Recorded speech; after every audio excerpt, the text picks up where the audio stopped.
దేవుడా, నేను కోరింది ఇలాంటి పెళ్ళాన్ని.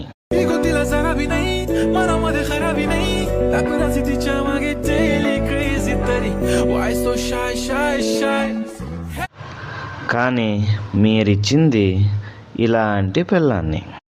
బావా, నన్ను ఎవరన్నా నువ్వు పెళ్ళైనాక గయ్యాలు పోయినావా, పెళ్ళి కాకముందు గయ్యాలు పోయినావా అంటే నేను ఖచ్చితంగా పెళ్ళయ్యాక గయ్యాలని అయినా అని చెప్తా.